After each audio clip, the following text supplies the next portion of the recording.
Thank you, everyone, for joining us today for this urgent meeting of the Salt Lake City Council.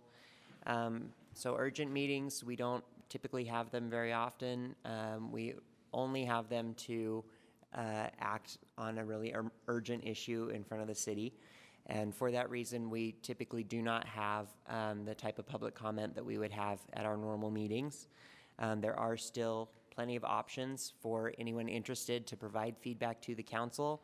And indeed, we have already received a lot of feedback from neighbors via email and phone calls and social media. So to share your comments tonight, you can, staff is here and they can take written comments that you may have. You can create a video comment with our video team in the alcove, which is this way, in the hallway. You can, of course, send an email to any of us council members or to the general comment line for the city council office, and that will go to all council members. You can send an email to temporaryshelter@slcgov.com. That information goes to both the council members and members of the administration. You can also call the new line that's been set up for the temporary shelter. That number is 801-535-7711. And you can also visit the website, which is www.slc.gov/temporary-shelter. So we have one item on our agenda for tonight's meeting, and that is a temporary zoning regulation authorizing temporary overflow of a homeless shelter at approximately 2234 South Highland Drive in Salt Lake City. Joining us at the table, we have David Litvak, Special Advisor to the Mayor, and Katie Lewis, the City Attorney.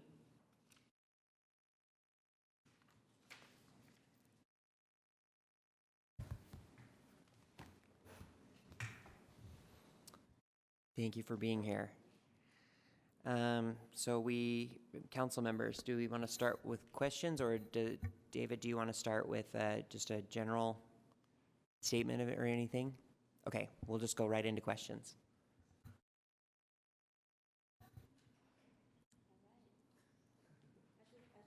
Comment. Thank you. I really appreciate the work that all of the staff, including both branches, have put together this last few weeks and trying to find a temporary solution for a statewide issue that we are dealing in Salt Lake City. And I commend you guys for all the work that you've done. I mean, I know you've been working overnight. We received texts and emails super late time at night. So, and I just wanted to, to stress the importance that we use all of the resources we have to help our less fortunate neighbors, especially at this time of the year where the weather is super cold, and that the city let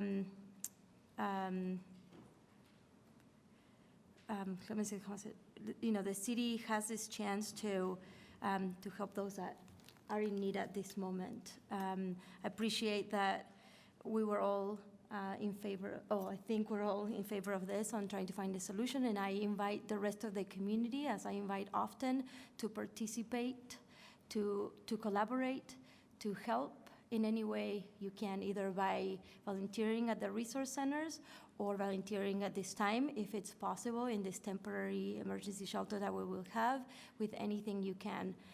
If there's anything we can help as council members in organization with the community, please let us know so that we can have this group effort to help our less fortunate neighbors. Thank you. Thank you.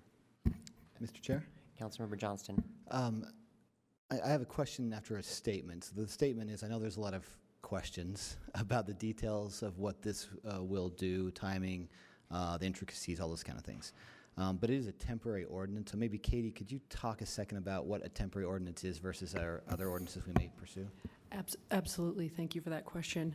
So today you are considering a temporary land use regulation, which is a really unique land use process under Utah Code 109A 504. And what that is a zoning regulation that is adopted for a limited period of time. As you mentioned, Councilmember Johnson, 6 months is the maximum, without having to go through the normal process of public hearings. And the only reason you can adopt it is if there's a compelling reason that requires immediate action, which in this case you have identified in the ordinance. The notice it's a 24-hour notice requirement, and it allows you all as the legislative body to quickly make changes to land use regulations on a temporary basis to address those compelling reasons that you've identified. As was mentioned, the purpose of this particular temporary land use regulation is to allow temporary emergency overflow shelter in one property in the city, the RDA-owned building located at 2234 South Highland Drive, and also to allow the fire marshal and chief building official to recommend alternative means and measures for fire mitigation and life safety issues in order to allow that temporary occupancy in the structure. So that's the process and framework you're operating under today. Okay, so some of the questions that I've had from the community are making sure that people can be transported. How will people, where will they know to gather to be transported to the shelter, and how will they be transported? Mr. Chair, I can respond to that. So we're still working through the details of what exactly that transportation looks like in terms of a bus or shuttle, but the plan includes transportation from St. Vinny's Wiegand Center to the RDA-owned building, the Sugar House temporary shelter in the evening. 10 p.m. is when we would anticipate the first transportation to occur, and then again at 11 p.m. And then in the morning, possibly we're still working on some of the details, but 6:30 a.m. and 7:30 a.m. A bus or shuttle, again, transporting individuals back to where the services are at the Wiegand Center. As a part of the plan and the implementation of the plan, obviously we're talking about a lot about how we communicate with the clients, and that will be starting very soon, and both at the Wiegand Center, at the HRCs, through outreach, through our Community Connection Center. We want to ensure that clients know where to go, where the services are, and what that transportation looks like, and the specific details of what that transportation. And we believe that the fact that we will be providing transportation back downtown to the services will actually be an incentive to utilize the overflow shelter. Okay, thank you. Can you explain a little bit about why this particular building was selected as opposed to other buildings that either the city or the RDA owns that could be used as a temporary shelter? Yeah, so there were several buildings that were discussed, and this was a building that, as we looked at it and reviewed, both in terms of being recently occupied by a business until November, and then recently the Candy Cane Corner. It is a building that we have some work to do to get it up and running, but can be done relatively quickly. And so it was an issue of a building that would meet the need in terms of an overnight overflow shelter that would provide, the goal here was to provide a safe and warm bed to those that desire that every night during the winter. And this was a building that was available and that will meet that need and can be done in set up in a quick manner. Okay. And Katie, you said that this is the maximum that this can run is 6 months. Does it automatically expire, or does the council have to reconvene to change the zoning back, or does it just happen automatically?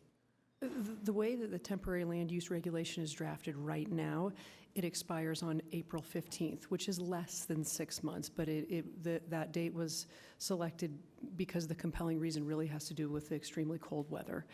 If the council, let's say there was a terrible snowstorm on April 12th. The council could extend that because the compelling reason would continue, but that 6-month period, which puts you into July, is the cutoff, and then at that point, if you did extend it up to that maximum 180 days, it would expire on its own. Okay, so if residents were concerned, what if we, do this until the month stated, and then we have to continue it, and then there's some other emergency and we have to continue it, is it possible that the council could just keep continuing it without going through the normal process of making a temporary change? Or would the law not allow for that? Our office's opinion is that the 6 months is a hard cutoff under Utah code. And not that we would want to do it that way, but that residents shouldn't be concerned that it could even be done that way. The only way that that could occur is through the normal public process, which includes the Planning Commission and the community councils, and then the city council. And those are all the questions I have. Councilmember Fowler? Thank you. Obviously, I've received, as the council person for this district, a lot of feedback since yesterday's press conference, both positive and obviously with some concerns.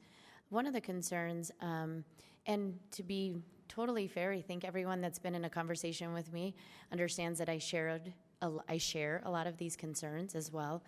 One of the concerns is about safety. I see Chief Brown here. Safety and adding more people into the neighborhood. We have worked, I think, very hard in reactivating Fairmont Park and want to make sure that that continues to be a safe place for all of our community members. Can you talk a little bit about our safety plan? Sure, absolutely, and I'd invite Chief Brown if any specific details that I don't have or if I miss. First, if I can also talk about the safety in the temporary shelter as well as the grounds. So as a part of the staffing, we will have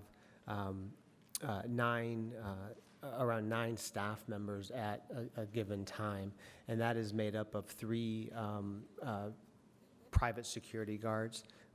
That is a shift from individuals who are currently providing that at the Wiegand Center, the Warming Center, who will now be providing security, and their responsibility will be the safety of the individuals experiencing homelessness in the facility and staff within the facility, as well as monitoring the immediate grounds around the temporary shelter.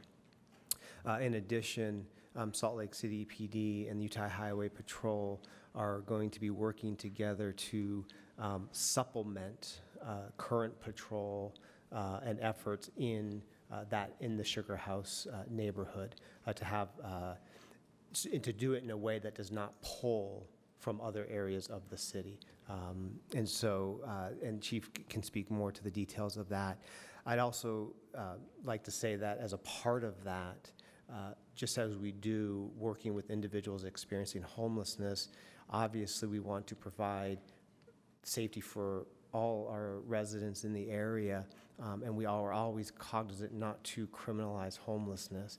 And so focusing on our CIT officers, our host officers, our community connections, social workers, being in the neighborhood, working with individuals.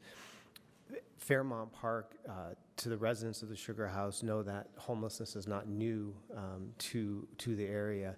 Fairmont Park, for example, is for our internal team that meets weekly looking at issues and resolving issues around the city. Fairmont Park is one that is already consistently reviewed and monitored both by law enforcement, Community Connection Center, as well as our outreach partners through the VOA, and that will continue as well. Okay, I raised another question. Well, first of all, Chief Brown, did you have anything you wanted to add to that, or? Yes. Councilmember Johnston, or Rogers. Yes. Yes. Oh, sorry. You're good. You're good. Hey, so tell me the makeup. I understand it's 3 floors. How's the entry going to be done? How's the overnight stay? How are they going to do that? Yeah, so our goal is to utilize the main floor. We feel that, and staff looking at it, both from providers looking at it and thinking about how we're providing overflow at St. Vinny's, and also city staff looking at it from FEMA guidelines, that we can we can reach our goal just using the main floor.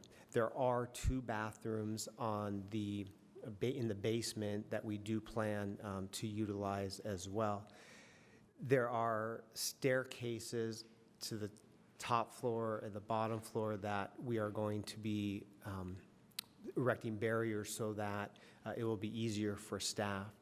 In preparation that we will be serving men and women at this overflow shelter, we will be putting up a barrier to cover about 1/3 of the room, so that we will be able to accommodate in a safe way men and women.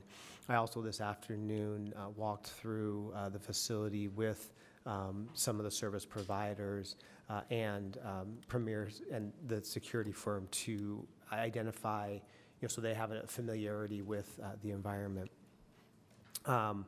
I'm not sure if you're asking about in terms of the flow of individuals or the building No, itself. that was exactly what I was looking for. Thank you. You're very welcome. David, what engagement or input has the city gotten from unsheltered residents who are going to be the clients of this temporary center? Well, I would say, given the speed in which this was developed, we haven't had an opportunity to speak with individuals experiencing homelessness specifically about this plan. Part of the change that we're making here is based on the feedback that we've received from individuals experiencing homelessness about the warming center. I've come to learn, and I think this will be a part of the conversations in the future, that a warming center does serve a segment of our homeless community. But when we think about the immediate need and the best way to serve the unsheltered population, what this represents is a little bit of shift in our overflow shelter system and wanting to ensure and change the goal from providing a warm space for everyone, which we have been doing, to providing a warm bed for everyone. And as we continue to look at this for next winter and for the future, we'll be having broader conversations about how we serve the diversity within our homeless community, and there will absolutely be a great deal of engagement with individuals experiencing homelessness. But I think of that, to the heart of your question, a lot of the shift that we're making today is based on the feedback and the concerns that we've heard from individuals accessing the warming center. Okay, thank you. Councilmember Dugan. So right now, we're looking at it from 10 o'clock at night till 6:30 in the morning, To about 7, yeah. 10 o'clock. Yes, correct. Is there the opportunity or the need to do it longer hours? Or is that just because of the staffing that it's just the 9 hours? It's in part an issue of staffing, but we also think it's consistent with what the use is in terms of just being an overnight overflow shelter. Okay. We would anticipate that staff would be there about 9:30 at night to prepare, start.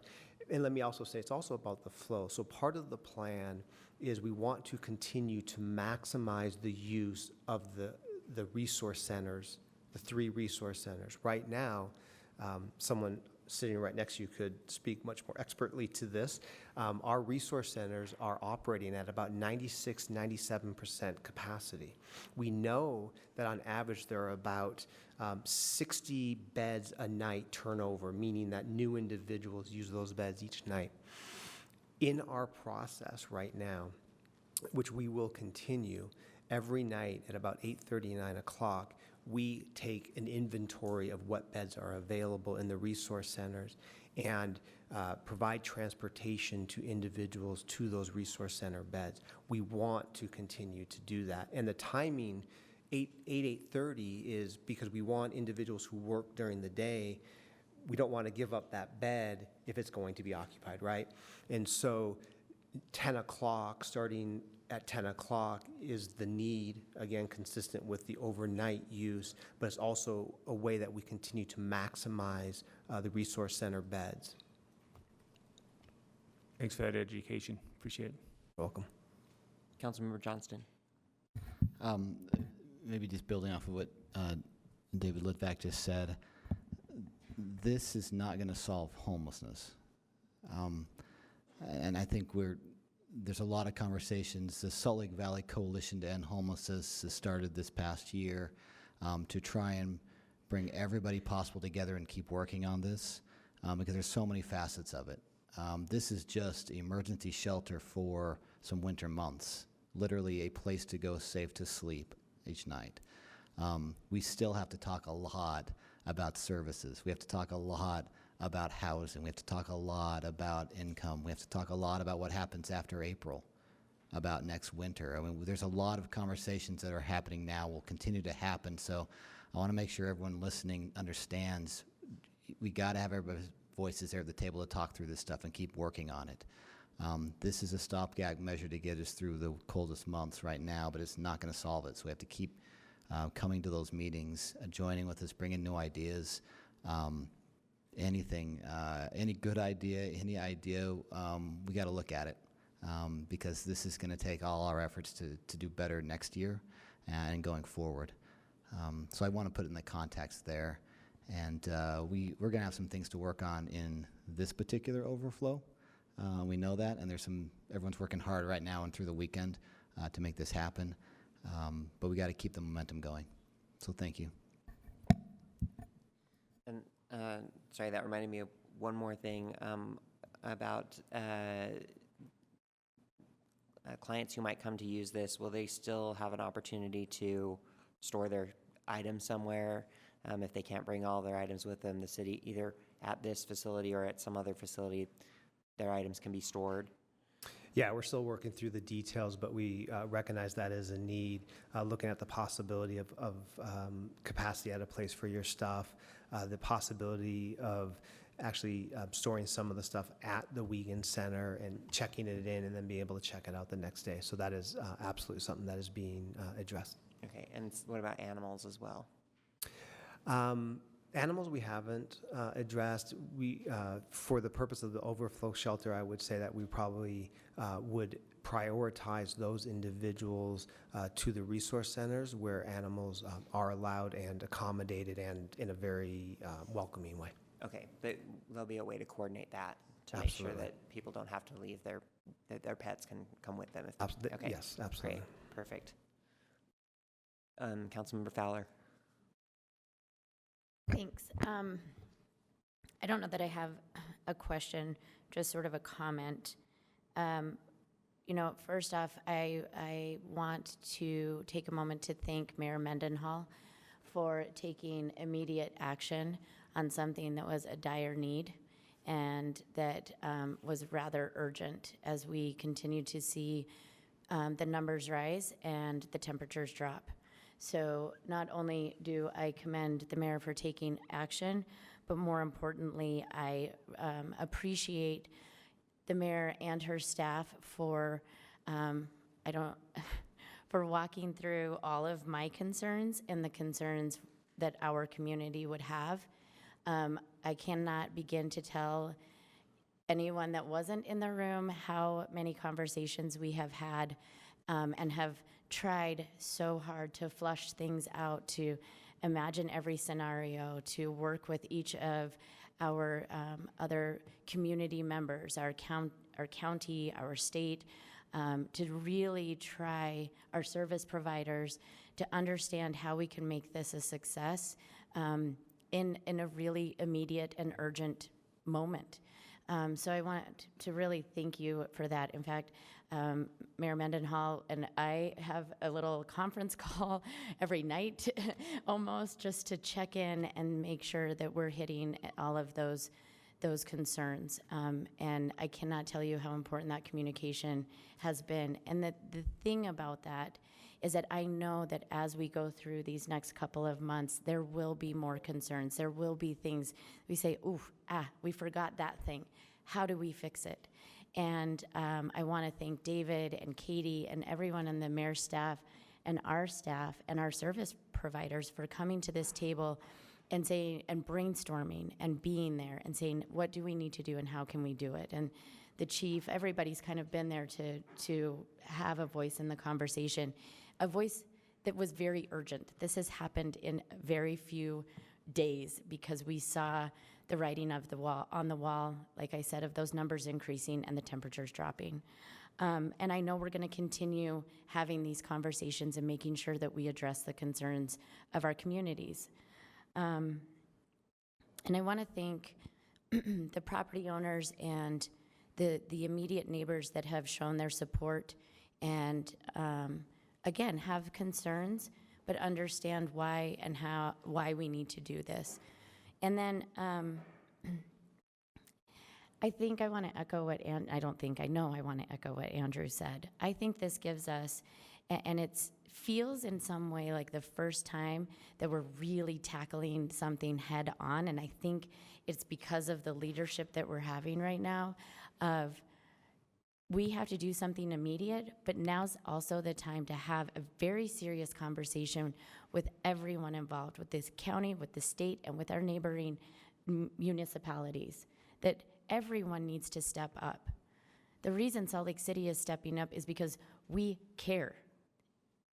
And we're lucky that we have citizens and residents who care and spend countless nights. I don't know that anyone sitting at that table or this table has slept in over a week trying to figure out how we make this happen. But we need every other neighbor around us to step up as well and to have this conversation and to talk about affordability, to talk about diverse housing, to talk about funding our services so that next winter we're not in the same spot, that we actually create some change here.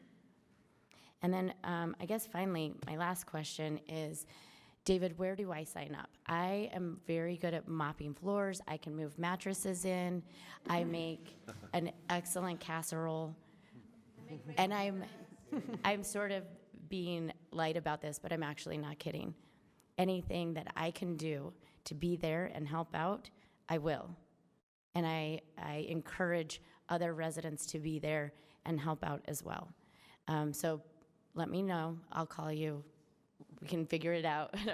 I'm serious. I will be there. Thank you. Councilmember Valdemores. Thank you. If there were community organizations that would like to come and volunteer or help in any way, is there any chance that they can do that, or where do they sign up? Yeah, council member, we are looking at utilizing volunteers to help with the overflow shelter, and there are opportunities. But I would be remiss if I didn't say that some of our greatest need for volunteers is at the HRCs. There's a lot of opportunities. And I would just say, and I think we're seeing it witnessed here and in a great deal in the community, to me, and this is maybe my own little bias, the greatest thing that we can do as individuals, the greatest thing that we can do as a community is have compassion and empathy for those experiencing homelessness and the situations that they're in, for why they're seeking the service that we're providing. As soon as you have any of that information, would you pass it along so we can pass it along to our constituents? Thank you. Executive Director Cindy Gus Jensen. I think it's safe to say that the city web page that addresses this issue actually has links to all of the organizations that have been helping with this, and each of those organizations has a list of the types of things that they need and the types of volunteer opportunities. So there is a way to get information that relates to the organizations and not specific to this facility, but the needs will help the people at this facility, or the things listed there will help these folks. Absolutely. Thank you.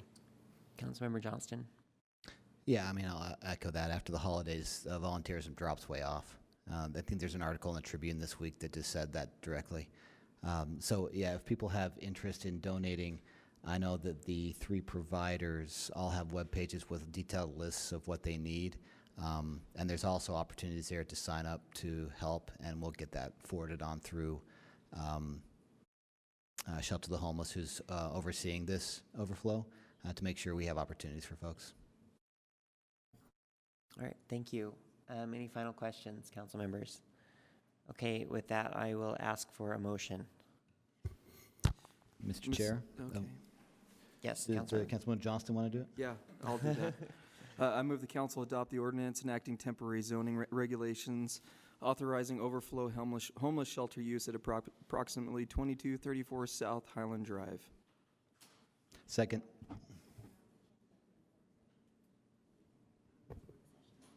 Yeah, that's what we're just hearing. Discussion. Yeah. Do you want to withdraw that? Yes, I do. I'll withdraw that. Okay, so so for those in the audience, we need to adjourn our work session and convene our formal meeting. Is there a motion to adjourn? So moved. Okay, all in favor? Aye. Okay, then we're adjourned. And as our work session, we will now convene our formal session. So we have one item on the agenda again, which is consideration of an ordinance, a temporary zoning regulation authorizing temporary overflow homeless shelter use at approximately 2234 South Highland Drive. And that's the only item of business. Do I have a motion? Yeah, I've got a motion, Mr. Chair. Go ahead, Councilmember. I move the council Rogers. adopt the ordinance enacting temporary zoning regulations authorizing overflow homeless shelter use at approximately 2234 South Highland Drive. Second. I have a motion from Councilmember Rogers and second from Councilmember Johnston. All in favor of the motion, say aye. Aye. Aye. And any opposed? All right, that passes unanimously. Since that being our only item of business, I just want to thank everybody.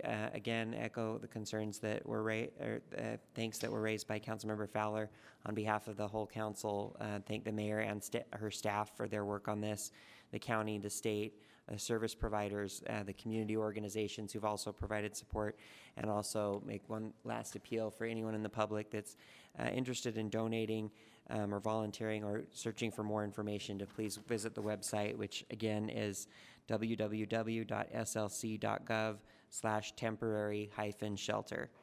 So do I have a motion to adjourn? All right, all in favor? Aye. All right, and we are adjourned. Thank you.